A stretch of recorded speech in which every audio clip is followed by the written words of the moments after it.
Bismillah wa salatu wa salam ala rasulillahi amma ba'd. Nous continuons la lecture de notre livre Mukhtasar Manhaj al-Qasidin. Nous avions vu dans le cours précédent le livre d'explication des merveilles du cœur. On avait vu les accès d'Iblis au cœur de l'homme. Aujourd'hui, nous allons voir l'attachement du cœur au bien. Il est rapporté dans le hadith que le prophète Mohammed sallallahu alayhi wa sallam a dit: Ô toi qui retournes les cœurs, attache nos cœurs à ta religion. Ô toi qui orientes les cœurs, tourne notre cœur vers ton obéissance. Donc, il s'adresse à Allah subhanahu wa ta'ala, où il dit: Ô toi qui retournes le cœur. Allah, c'est celui qui retourne les cœurs. Alors, attache notre cœur à ta religion. Que notre cœur soit attaché, qu'elle aime ta religion, qu'elle fasse tout pour être attachée à ta religion. Ô toi qui orientes les cœurs, tourne notre cœur vers ton obéissance. Et il est dit dans un autre hadith: le cœur est semblable à une plume dans un désert que le vent fait se retourner.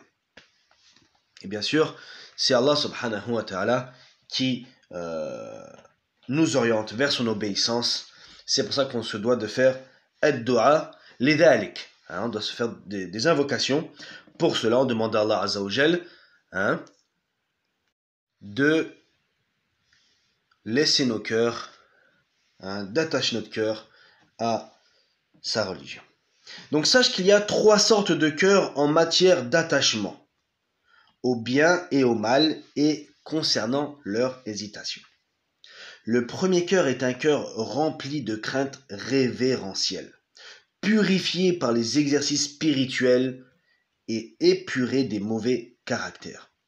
Les idées du bien s'y déploient en puisant dans les trésors du mystère, et il reçoit la guidance de la part du roi. Donc ça, c'est le premier cœur, et c'est le cœur à laquelle aspire le serviteur, le cœur rempli de crainte révérentielle, celui qui est purifié par les exercices spirituels. Et on verra après les exercices spirituels à avoir. On avait déjà vu quelques exercices dans le chapitre d'Al-Muhasaba, de la remise en question, le fait de se demander des comptes. On a vu quelques exercices, je ne sais pas si vous en rappelez. Le fait de se parler à son âme, le fait d'éduquer son âme, le fait de punir son âme, et ainsi de suite. On avait vu tout ça. Donc si vous ne l'avez pas écouté, je vous conseille de revenir à ces doros-là. C'était un des premiers qu'on avait fait dans cette série-là, qui est très bénéfique, mashallah. Qu'Allah fasse de nous des adorateurs qui se remettent en question, et qui éduquent notre âme et notre cœur. Donc ça, c'est le premier cœur. Le deuxième cœur est un cœur dépité, surchargé de désirs et de passions, souillé par les perversions et corrompu par le vice. Le pouvoir du démon s'y déploie avec force et affaiblit celui de la foi. Qu'Allah nous préserve d'avoir un cœur comme celui-ci. Un tel cœur se remplit de la fumée du désir, s'obscurcit et devient comme un œil rempli de fumée qui ne peut plus voir. Subhanallah. Les réprimandes et les exhortations deviennent inefficaces pour ce genre de cœur. Et on demande la protection auprès d'Allah subhanahu wa ta'ala. Ça, c'est le deuxième cœur qui est totalement à l'inverse du premier cœur. Et donc ce deuxième cœur, il est rempli de désirs, de passions et de perversions. Tellement il est rempli que le shaytan, le démon, il va s'y déployer avec force. Et il va affaiblir, il va affaiblir le cœur. Il va affaiblir la foi. Et c'est comme si il était rempli de fumée. Ça veut dire que la personne, elle ne voit plus rien. Elle est dans le flou. Elle ne voit plus rien. Et pour ce genre de cœur-là, peu importe que tu l'exhortes ou pas, alors c'est inefficace. Subhanallah. Maintenant, comment faire pour que avant de voir le troisième cœur, comment faire pour éviter un cœur comme ça? Parce que il faut, une fois qu'on a vu ces types de cœurs, c'est pas le tout de les voir, mais il faut essayer de se corriger. Donc bien sûr, il y a les exercices spirituels qu'on verra après. Donc il y a énormément d'exercices spirituels, que ce soit le dhikr, que ce soit le fait de faire des bonnes actions. Hein. On se rappelle le hadith où le prophète Mohammed sallallahu alayhi wa sallam nous dit, dans le sens du hadith, que la personne qui fait une mauvaise action, alors va venir sur son cœur une petite tache noire. Et à force de faire des mauvaises actions, les taches noires vont se multiplier jusqu'à avoir un cœur qui devient noir. Donc déjà, premièrement, essayez d'éviter les mauvaises actions. Hein. On sait que les mauvaises actions vont venir salir notre cœur. Mais pas que. Va venir faire baisser notre foi. Hein. Car on sait que les bonnes actions augmentent la foi et les mauvaises actions diminuent la foi. La foi ne peut pas être constante. Soit elle augmente, soit elle diminue. Elle augmente avec les bonnes actions et elle diminue avec les mauvaises actions. Donc déjà, une des premières choses à faire, c'est d'essayer de délaisser ce qui est interdit et ce qui est mauvais pour nous. Ça serait déjà un des premiers exercices. Et des fois, ça peut être des choses insignifiantes. Des choses insignifiantes, pas pour nous qui sont insignifiantes, mais de les délaisser va nous faire du bien au cœur. Et ensuite, de multiplier les bonnes actions. La personne qui multiplie les bonnes actions va voir sa foi augmenter. Hein? Et forcément, plus la foi augmente, et plus le cœur sera pur. Ensuite, le troisième cœur, c'est un cœur où commence à pointer les idées générées par le désir qui l'invite au mal. Mais il est rattrapé par les idées générées par la foi qui l'invite au bien. Donc là, c'est le cœur qui est entre les deux. Il a envie de faire du haram, mais dans son cœur, il dit non, non, non, ne fais pas ça. Allah, il l'a interdit. Hein? Donc, pour illustrer ce cas, on a l'image suivante. Le démon lance une offensive contre la raison et renforce l'appel du désir en lui disant. Donc là, on voit que, subhanallah, le péché, il n'est plus dans la raison. Hein? Et le péché est dans le désir. Donc on voit que la personne qui commet le péché n'est plus dans la raison. Parce qu'Allah Azza wa Jalla nous a donné un aql, une raison qui pousse au bien. Hein, qui pousse au bien et à l'obéissance. Et à partir du moment où la personne va rentrer dans un péché, va faire un péché au moment de commettre le péché, alors il ne sera plus dans sa raison, mais dans son désir. Hein? Donc, le démon lance une offensive contre la raison et renforce l'appel du désir en lui disant « Ne vois-tu pas comment un tel et un tel lâchent les brides de leurs âmes charnelles ?» Et il ne cesse ainsi d'évoquer les cas de plusieurs savants. Hein? L'âme incline alors vers le démon. À son tour, l'ange lance sa propre offensive en lui disant. Donc là, ce qu'il veut te faire comprendre, c'est que le shaitan va venir en te disant, tu peux le faire, il y en a d'autres qui le font aussi, hein, en parlant des péchés. Subhanallah. Et à ce moment-là, donc ton désir va prendre le dessus en disant, oui, d'autres le font, bah pourquoi pas moi? La hawla wa la quwwata illa billahi al-azim. Qu'Allah nous enlève ces wes-wes, hein, ces insufflications dans nos têtes.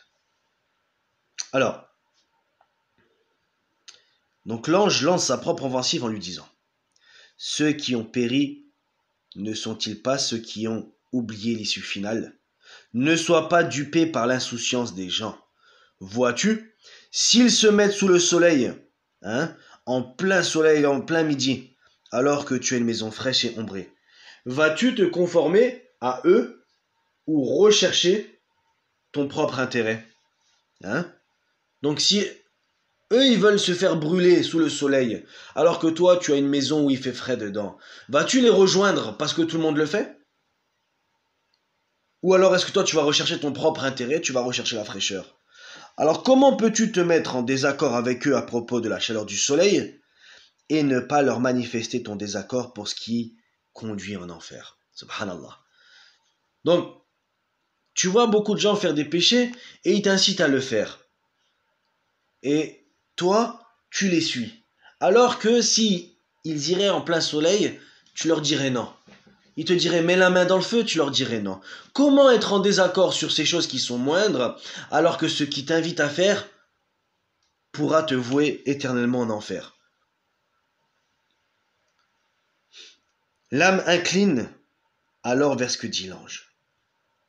Puis elle sombre dans l'hésitation entre les deux parties adverses, jusqu'à ce que le cœur soit dominé par ce qui lui convient, que ce soit le bien ou le mal. Ainsi, celui qui est créé pour le bien sera prédisposé pour lui, et celui qui est créé pour le mal sera prédisposé pour lui. Et Allah subhanahu wa ta'ala dit dans le Coran al-Karim, Allah ouvre à la soumission le cœur de celui qui veut diriger. Il resserre et oppresse le cœur de celui qui veut égarer, comme si celui-ci faisait un effort pour monter au ciel. Donc, qu'est-ce qu'on peut résumer de ce qu'on vient de voir? Les trois types de cœur. Le premier, c'est le cœur qui est rempli de désir pour l'obéissance à Allah subhanahu wa ta'ala. Il est rempli de crainte révérentielle. Le deuxième, c'est totalement l'inverse. Celui qui est dépité, surchargé de désir et de passion, est souillé par les perversions et corrompu par le vice. Et le troisième, c'est celui qui est entre les deux. Son cœur y balance entre les deux. Et celui qui sera créé pour le bien, alors Allah subhanahu wa ta'ala fera qu'il se dirige vers le bien. Et celui qui a été prédestiné pour le mal, alors Allah subhanahu wa ta'ala fera qu'il s'orientera vers le mal. En espérant qu'Allah subhanahu wa ta'ala fasse de nous ceux de la première partie, à savoir le cœur rempli de crainte révérentielle. Mais bien sûr, c'est pas le tout d'espérer cette chose-là, de demander cette chose-là, sans faire les causes qui vont derrière, à savoir les actes spirituels, les bonnes actions, les prières à l'heure, l'aumône surérogatoire, et ainsi de suite. Et on va voir, Inch'Allah, tout de suite, les différents exercices de l'âme et l'amélioration du caractère. Sache que le bon caractère est la qualité des prophètes et des justes, et que les mauvais caractères sont des poisons mortels qui rangent leurs auteurs dans la cohorte du démon et des maux incurables. Subhanallah. Donc le fait d'avoir un bon caractère, on se rapproche plus des prophètes et des justes, alors que le fait d'avoir un mauvais caractère, on se rapproche des démons. Il convient donc que tu connaisses leurs causes et que tu retrousses tes manches pour y remédier. C'est pas le tout le fait d'avoir un mauvais caractère et de dire moi je suis comme ça, j'ai un mauvais caractère. Non, subhanallah. Le caractère, il se travaille. Le comportement, il se travaille. Les bonnes actions, elles se travaillent. La spiritualité, elle se travaille. Notre vie, la vie du serviteur est un combat perpétuel, est un examen perpétuel. Si aujourd'hui on a vécu dans une société qui a fait que nous avons un mauvais caractère, alors on se doit de travailler ce caractère. Si on a un mauvais comportement parce qu'on est resté avec des mauvaises personnes pendant un certain moment, alors une fois que Allah subhanahu wa ta'ala nous donne cette lumière, on se doit de travailler ce comportement. Nous allons évoquer ici quelques-unes de ces maladies et les façons de les guérir, sans entrer dans les détails, car cela sera développé ailleurs, donc ailleurs dans le livre, si Allah subhanahu wa ta'ala le veut. Alors, sous-chapitre. La vertu du bon caractère et le rejet du mauvais caractère. On a déjà développé quelques aspects de ce thème dans le chapitre consacré aux règles de bienséance relatives à la bonne compagnie. Sache donc que les gens ont abordé le bon caractère en évoquant ses fruits et non pas par sa réalité foncière. Donc les gens, ils ont plutôt évoqué le bon caractère, ce qui va découler de ce bon caractère, sans d'ailleurs envisager tous ses fruits, car chacun n'a mentionné que ce qui s'est présenté à son esprit. Mais le dévoilement de la vérité à ce sujet consiste à dire ceci. On associe souvent le bon caractère à la beauté physique. On dit aussi qu'un tel est beau moralement et physiquement. c'est-à-dire qu'il est beau extérieurement et intérieurement. Ceci parce que l'homme est constitué d'un corps et d'une âme. Le corps est perçu à l'aide de la vue, et l'âme est perçue grâce à la faculté de discernement.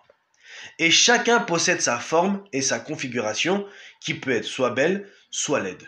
Il reste que l'âme perçue par le discernement a une plus grande valeur que le corps perçu grâce à la faculté visuelle. Voilà pourquoi Allah subhanahu wa ta'ala a confié beaucoup d'importance à son affaire en disant: oui, je vais créer d'argile un être humain, lorsque je l'aurai harmonieusement façonné et que j'aurai insufflé en lui de mon esprit.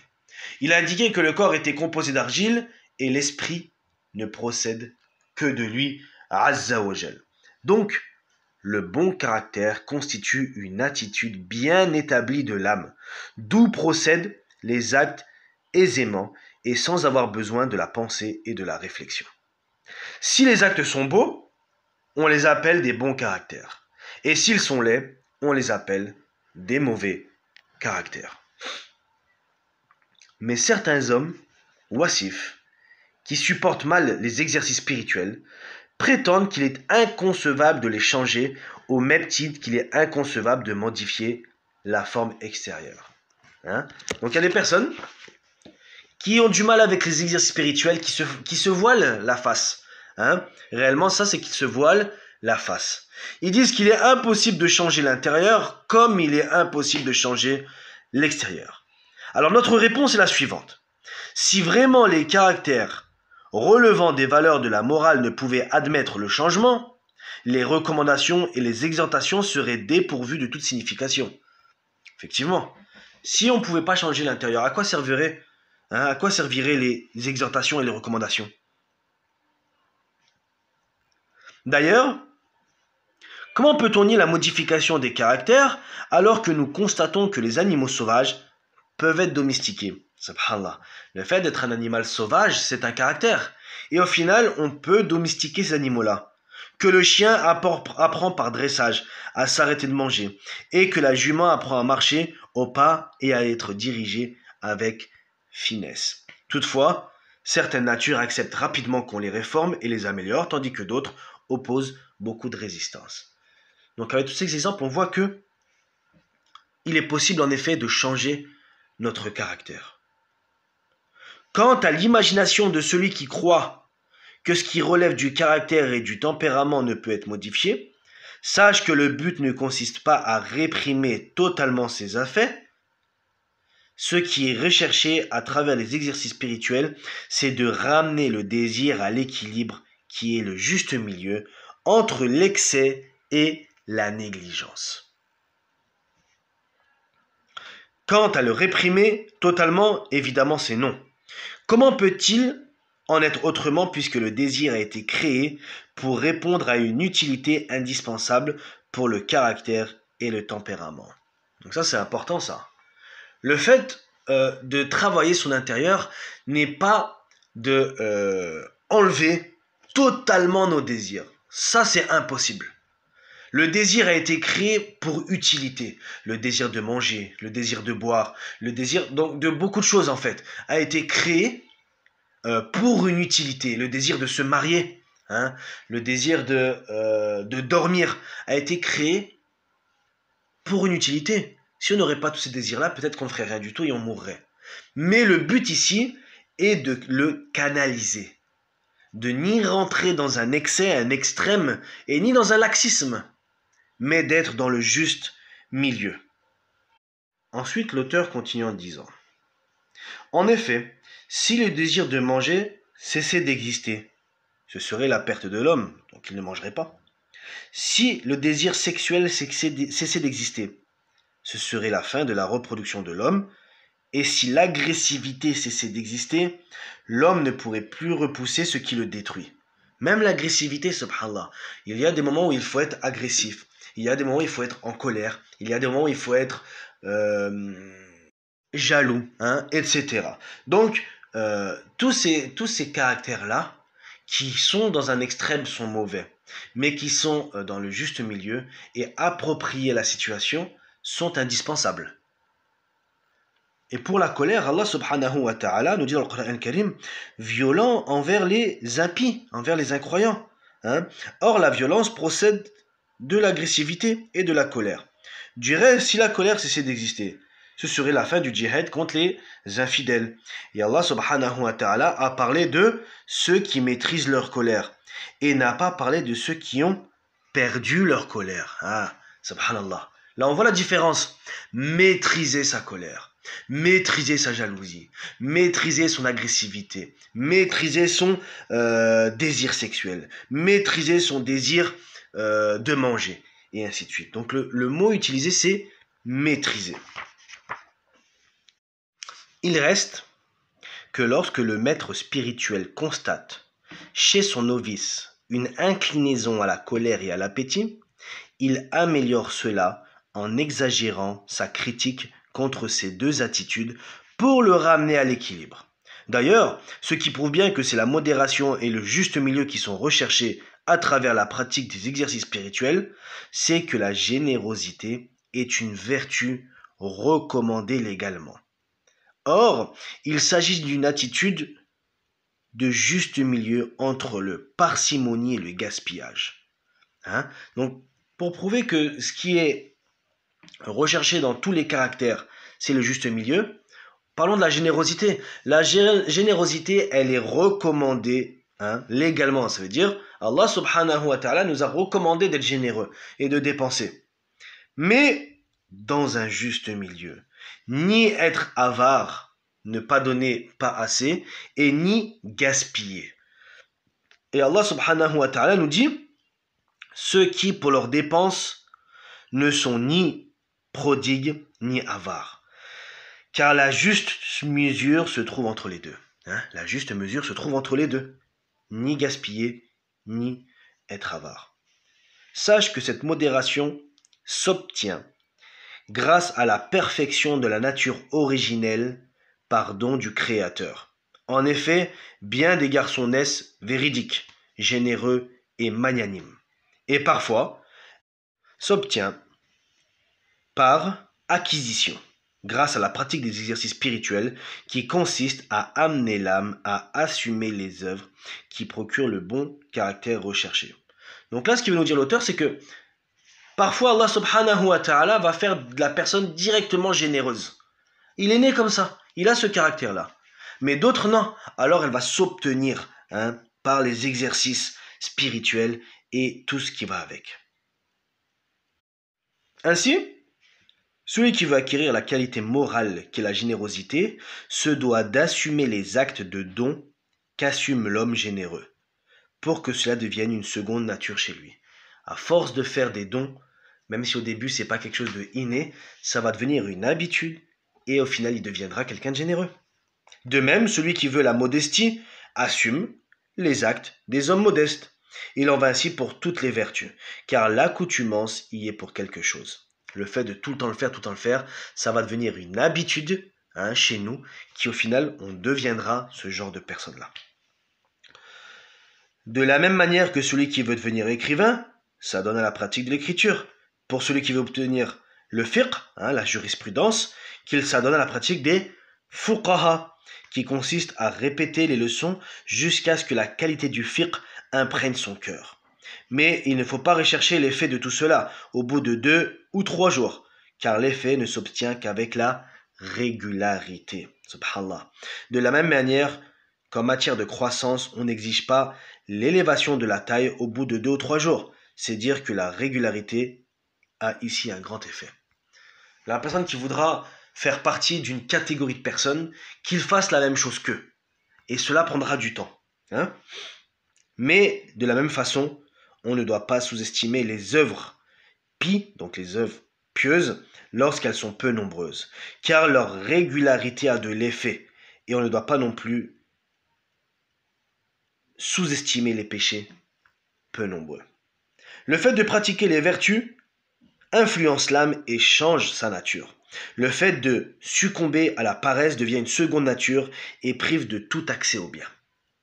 Du reste, les bonnes valeurs morales peuvent s'acquérir en fréquentant les gens de bien, car le naturel est un voleur qui vole le bien, mais aussi le mal. Subhanallah. naturel, il va voler le bien chez les gens de bien que tu côtoies. Et tu vas devenir comme eux. Alors que si tu fréquentes des gens mauvais, tu vas devenir mauvais comme eux. Je dis pour ma part que ce qui est attesté par la parole du prophète Mohammed sallallahu alayhi wa sallam, l'individu partage la foi de son ami intime. Que chacun de vous regarde avant de choisir son ami intime. Ça aussi c'est très important, les fréquentations. Et on verra dans le chapitre qui est dédié à cela, la fréquentation et les amis. Donc ça fait partie de un des exercices spirituels, à savoir se forcer à être comme la catégorie de gens que l'on veut être. Hein, et se forcer jusqu'à ce qu'elle devienne une habitude. Nous verrons dans les prochains audios, Inch'Allah, les moyens d'améliorer le caractère, les symptômes du mal du cœur, son retour à la santé, et comment l'homme parvient à connaître ses propres défauts. Et, subhanallah, avant même de corriger ses défauts, on doit d'abord connaître ses défauts, subhanallah. Hein?